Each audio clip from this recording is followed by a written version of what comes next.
Hello, dear student. Good morning. Welcome to my YouTube channel, Amil Shah Sheikh. Learn Economics with Amil. વિદ્યાર્થી મિત્રો, આજનો આપણો મુદ્દો છે ઇજારો. આપણે બજારના પ્રકારો જોઈ રહ્યા હતા. એમાં એક પ્રકાર પૂર્ણ હરીફાઈવાળો બજાર એ કમ્પ્લીટ કર્યો હતો. થોડુંક પુનરાવર્તન કરીએ તો પૂર્ણ હરીફાઈવાળો બજાર એટલે કે જ્યાં ઘણા બધા વેચનારા હોય અને એક જ પ્રકારની અથવા સમાન વસ્તુની કિંમત જે છે એ સરખી રાખતા હોય તો એવો બજાર એટલે પૂર્ણ હરીફાઈવાળો બજાર. મોસ્ટલી બધી જ જીવન જરૂરિયાતની ચીજ વસ્તુઓ જે એનો બજાર જે છે એ પૂર્ણ હરીફાઈવાળો બજાર કહેવાય છે, કે જ્યાં કિંમત સરખી જોવા મળે છે. કોઈ પણ વેચનાર વધુ કિંમત સરખી વસ્તુની કિંમત વધુ રાખી શકતો નથી. મતલબ સમાન વસ્તુની કિંમત સમાન જોવા મળે છે.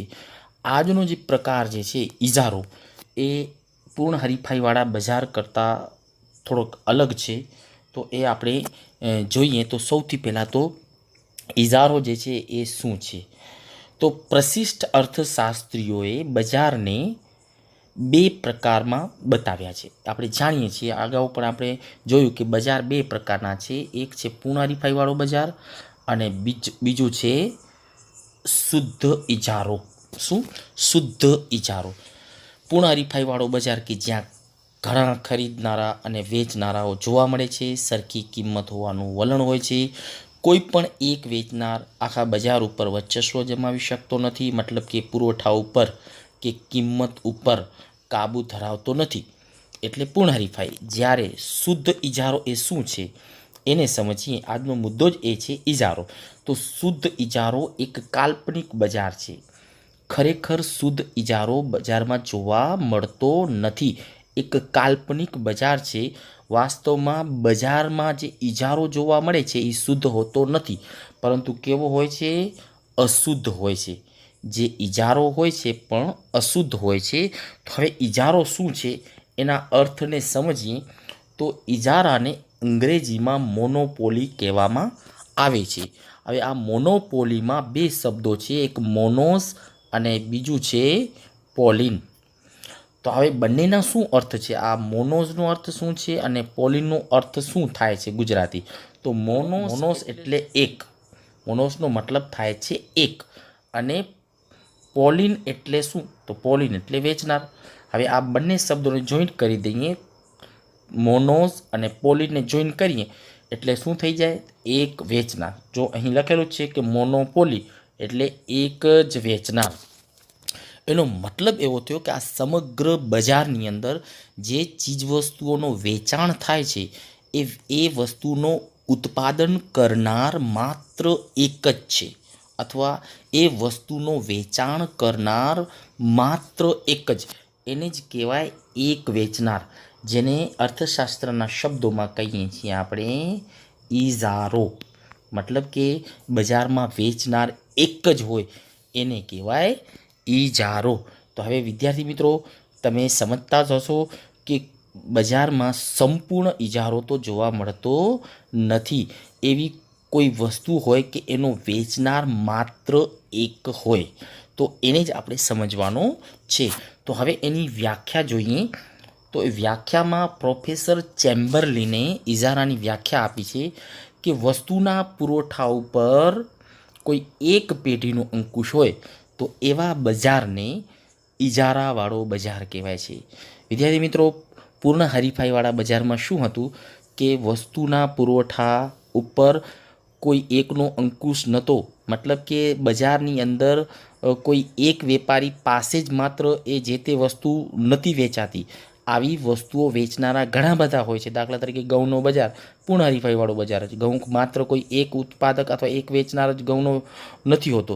એવા ઘઉંના વેપારીઓ કે ઉત્પાદકો ઘણા બધા હોય છે. એટલે મતલબ એ પૂર્ણ હરીફાઈવાળો બજાર છે. પરંતુ અહીં કેવું છે કે વસ્તુના પુરવઠા ઉપર માત્ર એક પેઢી એટલે એક ઉત્પાદક અથવા એક વેચનાર માત્ર એક પેઢી જ પુરવઠા ઉપર અંકુશ ધરાવે છે એવો બજાર એટલે પૂર્ણ હરીફાઈવાળો બજાર.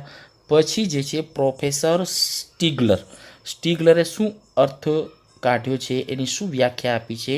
તો જુઓ કે વસ્તુનો એક જ વેચનાર, જે આપણે અર્થમાં પણ જોયું કે વસ્તુનો એક જ વેચનાર હોય એને શું કહેવાય? ઇજારદાર કહેવાય છે. આ અર્થમાં પણ એનો અર્થ એ જ થાય છે કે એક પેઢી એટલે એક વેચનાર જ થાય છે. તો પ્રોફેસર સ્ટીગલરે પોતાની વ્યાખ્યામાં એક જ વેચનાર શબ્દ વાપર્યો છે, અને એ એક જ વેચનારને શું કહેવાય? શાસ્ત્રીય ભાષામાં ઇજારદાર કહેવાય. તો વિદ્યાર્થી મિત્રો, અહીં આ અર્થ ઉપરથી આપણને લક્ષણો જે છે એ બરોબર રીતે સમજાશે. તો એના લક્ષણો શું છે એ સમજીએ. તો અહીં જો પહેલો જ લક્ષણ છે કે એક જ વેચનાર, અને ખરીદનારા કેટલા? અસંખ્ય ખરીદનારા. તો વિદ્યાર્થી મિત્રો, અહીં ઇજારાવાળો બજાર એને જ કહેવાય કે ત્યાં માત્ર એક જ વેચનાર અથવા એક જ ઉત્પાદક હોય છે, અને એ એક જ વેચનાર બજારમાં માત્ર એક જ એવો વેપારી હોય છે કે જેની પાસે જે તે વસ્તુ મળે છે. આ જે તે વસ્તુ જે છે બીજા કોઈ વેપારી અથવા બીજી કોઈ પેઢી પાસે મળતી નથી. મતલબ કે એ બજારની અંદર એ વેપારી અથવા એ પેઢીનો શું કહેવાય? પુરવઠા ઉપર અંકુશ છે અથવા નિયંત્રણ છે એવું કહી શકાય છે. એટલે પુરવઠા ઉપર શું રાખે છે? કાબૂ રાખે છે. પછી એક જ વેચનાર હોવાને લીધે એમાં હરીફાઈ જેવું તત્વ જ નથી હોતું. હરીફાઈ જેવું તત્વ એટલે શું? હરીફાઈ એટલે પૂર્ણ હરીફાઈ, જે આપણે કહીએ છીએ ને પૂર્ણ હરીફાઈવાળા બજારમાં, કે કોઈ એક વસ્તુ વેચનારો જે છે ઘણી બધી પેઢી હોય. દાખલા તરીકે એ પેઢી, બી પેઢી, સી પેઢી, ડી પેઢી. એ કયો બજાર? તો પૂર્ણ હરીફાઈ. જ્યારે અહીં માત્ર એક જ વેચનાર હોય છે. માની લો કે એક્સ વેપારી છે, માત્ર એક જ વેચનાર છે. જ્યારે એની સામે આવા એ, બી, સી, ડી જેવા કોઈ હરીફો નથી, એટલે હરીફાઈ જોવા મળતી નથી. એનો અર્થ એવો થયો કે હરીફાઈ જેવું તત્વ જોવા મળતો નથી. એટલા જ માટે એ ધારે એટલી વસ્તુની કિંમત રાખી શકે છે, એટલે વસ્તુની કિંમત ઉપર એનો સંપૂર્ણ કાબૂ છે. વેચનારને કિંમત નક્કી કરનાર જ, હવે કિંમત નક્કી કરનાર પોતે જ હોય છે, કારણ કે એનો કોઈ હરીફ નથી. એના જેવી વસ્તુ બીજો કોઈ વેચનાર અથવા પેઢી વેચાણ કરતી નથી, એટલે પોતે જ કિંમત નક્કી કરે છે. એટલે એને શું કહેવામાં આવે છે ઇંગ્લિશમાં?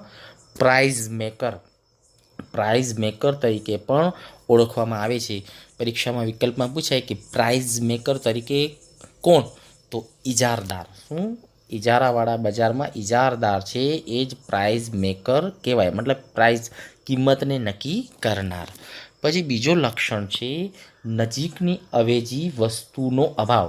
હવે અવેજી, નજીકની અવેજી વસ્તુનો અભાવનો મતલબ શું? કે આ જે ઇજારદાર જે વસ્તુનું વેચાણ કરે છે બજારની અંદર, એના જેવી એને મળતી જુલતી અથવા એના જેવી એની સમાન વસ્તુ પણ બજારમાં જોવા મળતી નથી. અને ખરેખર આ કયો બજારનું લક્ષણ છે? તો શુદ્ધ બજારનું લક્ષણ છે. એમ કહેવાય કે શુદ્ધ બજાર હોય ને તો એમાં એવું જોવા મળે કે બિલકુલ એના નજીકની વસ્તુ જોવા મળતી નથી. જ્યારે પ્રશિષ્ટ અર્થશાસ્ત્રીઓ શું કહે છે કે વ્યવહારમાં બજાર કેવો હોય છે? અશુદ્ધ ઇજારો હોય છે. શુદ્ધ ઇજારો હોતો જ નથી. જ્યાં આ અશુદ્ધ ઇજારો જોવા મળે છે, મતલબ શુદ્ધ ઇજારો જોવા મળતો નથી, પરંતુ અશુદ્ધ ઇજારો જોવા મળે છે કે જેમાં નજીકની વસ્તુ પણ જોવા મળતી નથી. નજીકની અવેજી વસ્તુ પણ અહીં આવા ઇજારાવાળા બજારમાં જોવા મળતી નથી.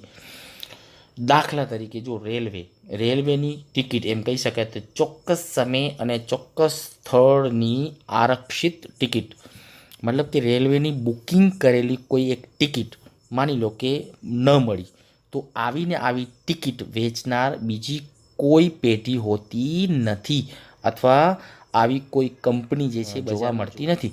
આપણને ખબર છે કે રેલવેની ટિકિટ આપણને ક્યાં મળે? તો રેલવેની ટિકિટનો ઉત્પાદન કરનાર માત્ર એક જ પેઢી છે, અને એ કોણ છે? તો સરકાર. કઈ સરકાર? તો કેન્દ્ર સરકાર. તો એમ કહેવાય કે રેલવેની ટિકિટની બાબતમાં કેન્દ્ર સરકારનો ઇજારો છે. એવી જ રીતે પોસ્ટ ટિકિટો જે છે એ માત્ર સરકાર જ ઉત્પાદન કરે છે. એવી જ રીતે ટપાલ, આપણે પોસ્ટ કાર્ડ જે છે સરકારી ટપાલ, એ પણ માત્ર સરકારનો જ ઇજારો કહેવાય. એ જ રીતના સોગંદનામાઓ આપણે જોતા હોઈએ છીએ, 20 રૂપિયાવાળો પાનો હોય છે, 50નો પાનો હોય છે, બરાબર, 100વાળા પાના હોય છે, સોગંદનામાના પાના, બરાબર. તો એ પણ માત્ર સરકાર જ બનાવે છે, એટલે એમ કહેવાય કે એનો ઉત્પાદક માત્ર એક જ છે, અન્ય કોઈ કંપની બજારમાં જોવા મળતી નથી. પછી છે નવી વેપારી પેઢીના પ્રવેશ ઉપર અંકુશ, એટલે ઇજારાવાળા બજારમાં ઇજારદારનો ઇજારો તોડવો ખૂબ જ મુશ્કેલ છે, એનો શક્ય નથી. અને જો આ ઇજારદારનો ઇજારો જો તોડવો હોય તો એની પ્રક્રિયા જે છે એ જટિલ છે. એટલે કે ઇજારદાર પોતાનો ઇજારો જે છે લાંબા સમય સુધી ટકાવી રાખે છે. મતલબ કે કોઈ પણ ઇજારદાર બજારમાં એનું વર્ચસ્વ છે, એનો દબદબો છે, એ વર્ચસ્વ તોડવો મુશ્કેલ છે. અને જો આ ઇજારદારને ઇજારો તોડવાની પ્રક્રિયા કરવામાં આવે તો એ પણ ખૂબ જ લાંબી અને જટિલ હોય છે. એટલા માટે જ ઇજારદાર જે છે બજારમાં લાંબા સમય સુધી ટકી રહે છે, લાંબા સમય સુધી એ વર્ચસ્વ જમાવી બેસે છે, કારણ કે એનો કોઈ હરીફ જ નથી, એટલે ગમે તેટલી કિંમત રાખી શકે છે. આવા બજારમાં એનો કોઈ હરીફ જ નથી, એના જેવો હરીફ નથી, મતલબ એના જેવો કોઈ બજારમાં વેપારી જ નથી, એટલે જ એ ગમે તેટલી કિંમત રાખી શકે છે. એટલા માટે જ તે અસામાન્ય નફો, બરાબર, કમાવી શકે છે. આવા ઇજારાવાળા બજારમાં અસામાન્ય નફો થવાની સ્થિતિ હોવા છતાં પણ અન્ય કોઈ પણ વેપારી પેઢી જે છે આવા બજારમાં પ્રવેશ કરી શકશે નહીં તો શું હોય કે બજારમાં ખૂબ જ નફો મળતો હોય એવી સ્થિતિ જોવા મળે તો ઘણા બધા વેપારીઓ જે છે વેપાર કરવા માટે જંપ લાવે છે વેપાર અર્થે. પરંતુ આ ઇજારાવાળા બજારમાં અસામાન્ય નફો મળતો હોવાની સ્થિતિ હોવા છતાં પણ અન્ય કોઈ પણ વેપારી આવા બજારમાં પ્રવેશી શકતી નથી. ઇજારદાર આવા સંજોગોમાં કુદરતી, કાયદાકીય, અનુભવ, આવડત વગેરે પાસાઓ દ્વારા અન્ય વેપારી પેઢીના પ્રવેશને શું કરે છે? રોકે છે અથવા અવરોધે છે. હવે પછીનો પ્રકાર છે કિંમત અથવા વેચાણ પર કાબૂ. તો વિદ્યાર્થી મિત્રો, આવા ઇજારદાર જે છે એ માત્ર એક જ હોય છે, વેચનાર પણ એક જ હોય છે અને એનો કોઈ હરીફ પણ હોતો નથી. એના લીધે એ ગમે તેટલી કિંમત બજારમાં રાખી શકે છે અને પુરવઠા ઉપર એનો વર્ચસ્વ હોવાને લીધે એ પુરવઠાને ઓછો અથવા વધુ રાખી શકે છે. પરંતુ ઇજારદાર આવું એક સાથે બંને વસ્તુ કરી શકતો નથી. મતલબ કે એક સાથે નફો મેળવવા માટે કાં તો પુરવઠા ઉપર એને કંટ્રોલ રાખવાનું એના હાથમાં હોય છે અથવા કિંમત ઉપર એને કંટ્રોલમાં રાખવાનું અથવા નિયંત્રણમાં રાખવાનું એના હાથમાં હોય છે. એટલે બે વસ્તુમાંથી એક કરી શકે, કાં કિંમત વધઘટ કરી શકે અથવા પોતે જે વસ્તુ વેચાણ કરે છે એને કહેવાય પુરવઠો, તો એ પુરવઠામાં પણ વધઘટ કરી શકે છે. એટલે આ પુરવઠામાં વધઘટ અને કિંમતમાં વધઘટ કરીને અસામાન્ય નફો મેળવી શકે છે, પરંતુ બંને એક સાથે કરી શકશે નહીં. કેમ? તો સમજીએ કે જો ઇજારદાર વધુ કિંમત રાખે, માની લો કે કોઈ વધુ કિંમત રાખે તો એને ખૂબ જ નફો મળશે, પરંતુ વધુ કિંમત હોવાને લીધે એ પોતાનું વેચાણ વધારી શકશે નહીં, કારણ કે અતિથી વધારે બહુ જ કિંમત જો એ રાખે તો એનું વેચાણ થશે નહીં, ગ્રાહકો એને મળશે નહીં. પછી વસ્તુનો પુરવઠો જે છે એ ઓછો, માની લો વસ્તુનું વધુ વેચાણ કરવું હોય તો એને શું કરવું પડશે? કિંમત ઓછી રાખવી જ પડશે. મતલબ બે વસ્તુ કરી શકે છે, પોતે કિંમત વધુ રાખશે તો વેચાણ નહીં થઈ શકે, એટલે વેચાણ વધારવા માટે શું કરવું પડશે? એને કિંમત ઓછી રાખવી જ પડશે. આ કિંમત અને વેચાણ રૂપી ઘોડો એના ઉપર એક સાથે બેસી શકતો નથી. એટલે એનો અર્થ એવો થયો કે ઇજારદાર કાં તો કિંમત વધઘટ કરી શકે છે અથવા કાં તો વેચાણમાં એટલે કે પુરવઠા ઉપર નિયંત્રણ રાખી શકે છે, પરંતુ બંને એક સાથે કરી શકશે નહીં. અર્થ એવો થયો કે એકદમ ઊંચી કિંમત રાખીને પોતાનું વેચાણ વધારી શકશે નહીં. બરાબર. પછી છે અસામાન્ય નફો. બરાબર. એ અસામાન્ય નફો ઇજારદાર જે છે એ અસામાન્ય નફો મેળવી શકે છે. એનું કારણ શું છે? કારણ કે એ પુરવઠા ઉપર પણ કાબૂ ધરાવે છે અને વસ્તુની કિંમત ઉપર પણ કાબુ ધરાવે છે અને એનો કોઈ હરીફ પણ નથી, એટલે એ ધારે તો અસામાન્ય નફો, ઘણો બધો નફો કમાવી શકે છે. જો કારણ કે બજારમાં ઉત્પાદક અને વેચનાર એ બંને એક જ છે. ઉત્પાદક પણ પોતે છે અને વેચનાર પણ પોતે જ છે, એટલે એના સિવાય એનો કોઈ હરીફ જ નહીં, એટલે એ પુરવઠા ઉપર સંપૂર્ણ કાબુ ધરાવી શકે છે. પોતે જ ઉત્પાદક છે ને પોતે જ વેચનાર છે, એના જેવો બીજો કોઈ વેપારી બજારમાં નથી, એટલે પુરવઠા ઉપર પૂરેપૂરો અંકુશ ધરાવી શકે છે અને ટૂંકા ગાળામાં અને લાંબા ગાળામાં વસ્તુની કિંમતમાં ફેરફારો કરી અને ખૂબ જ નફો મેળવી શકે છે અથવા ખૂબ જ નફો કમાવી શકે છે. કેમ? કારણ કે ઉત્પાદક એક જ, વેચનાર એક જ, મતલબ જે પણ બજારમાં વસ્તુ જે છે એનો માલિક માત્ર એક જ છે અને એનો કોઈ હરીફ નથી, એટલે કિંમત ગમે તેટલી રાખી વધુ વેચાણ કરી વધુ નફો મેળવી શકે છે અને આખા બજાર ઉપર વર્ચસ્વ જમાવી શકે છે. એટલે એમ કહેવાય કે ધારે તો ઇજારદાર જે છે અસામાન્ય નફો મેળવી શકે છે. લક્ષણ છે કિંમત ભેદભાવ. કિંમત ભેદભાવ એટલે શું? તો કિંમત વધઘટ, મતલબ કોઈ પાસે વધુ કિંમત લે, કોઈ પાસે ઓછી કિંમત લે, કોઈ એક વસ્તુની કિંમત ઓછી લે અથવા જેવો ઉપયોગ એવી વસ્તુની કિંમત, આવું બધું કરી શકે છે. કેમ કે એ માત્ર એક જ છે, એ વસ્તુનો વેચનાર અને ઉત્પાદક માત્ર એક જ છે, એટલે કિંમતમાં તફાવત રાખી શકે છે. એમ કહેવાય છે કે વેચનાર એક જ હોવાથી આવા બજારમાં હરીફાઈ તો હોતી નથી, એટલે એક જ વસ્તુની જુદી જુદી કિંમત રાખી શકે છે. વસ્તુ એને એ છે, છતાં અલગ અલગ ગ્રાહકો પાસેથી એ જ વસ્તુ, એક જ વસ્તુની કિંમત જુદી જુદી લઈ શકે છે. એના ઉપર છે, વસ્તુનો ઉપયોગ અનુસાર જુદી જુદી કિંમત વસૂલ કરી શકે છે. વસ્તુનો ઉપયોગ શું છે? વપરાશ ઉપર આધાર રાખે છે. જેવી વસ્તુનો જેવો ઉપયોગ એ પ્રમાણે એ વસ્તુની કિંમત જે છે એ વસૂલ કરે છે. એટલે એમ કહેવાય કે આવા બજારમાં કિંમત ભેદભાવની નીતિ અપનાવે છે. કોણ? ઇજારદાર. પછીનો લક્ષણ છે પેઢી એજ ઉદ્યોગ. પેઢી એટલે શું? સૌથી પહેલાં પેઢી એટલે એક એકમ, એક માની લો કે એક સ્વતંત્ર એકમ કે જ્યાં વસ્તુનું ઉત્પાદન થતું હોય એને શું કહેવાય? એકમ. અને એ વસ્તુ બનાવનાર શું કહેવાય? પેઢી. જ્યારે ઉદ્યોગ એટલે શું? ઉદ્યોગ એને કહેવાય કે જેમાં ઘણી બધી પેઢીઓ જે છે એ ઘણી બધી પેઢીઓ એક જ વસ્તુનું ઉત્પાદન કરતી હોય. એટલે જો જુદી જુદી પેઢીઓનો સમૂહ એટલે ઘણી બધી પેઢીઓ ભેગી મળે એને શું કહેવાય? સમૂહ. એટલે એમ થયો અર્થ કે પેઢી એટલે માત્ર એક સ્વતંત્ર એકમ, જ્યારે ઉદ્યોગ એટલે એ ઉદ્યોગમાં જે તે વસ્તુનું ઉત્પાદન કરનાર જુદી જુદી પેઢીઓનો સમૂહ. બરાબર? એટલે ઘણી બધી પેઢીઓ એટલે ઉદ્યોગ અને માત્ર એક પેઢી એટલે સ્વતંત્ર એકમ. પરંતુ ઇજારાવાળા બજારમાં શું જોવા મળે છે કે વસ્તુનો ઉત્પાદક અને વેચનાર બંને એક જ છે. એટલે વાસ્તવમાં પેઢી પણ એ માત્ર એ જ છે, ઇજારદાર. કારણ કે વેચનાર અને ઉત્પાદક બંને એક જ હોવાને લીધે પેઢી પણ એ જ છે અને એ પેઢીઓનો સમૂહ પણ માત્ર એ ઇજારદાર પેઢી જ છે. એટલે બંને એક જ છે. એટલે પેઢીઓનો સમૂહ એટલે કે ઉદ્યોગ પણ એ માત્ર ઇજારદાર છે અને પેઢી એટલે કે સ્વતંત્ર એકમ પણ માત્ર ઇજારદાર પેઢી જ છે. એટલે જ કહેવાય છે કે ઇજારાવાળા બજારમાં પેઢી એ જ ઉદ્યોગ છે. જો આ પેઢી છે અને એ જ ઉદ્યોગ છે, મતલબ કે ઉત્પાદક પણ એક જ છે અને વેચનાર પણ એક જ છે. એટલે બંને એક જ છે.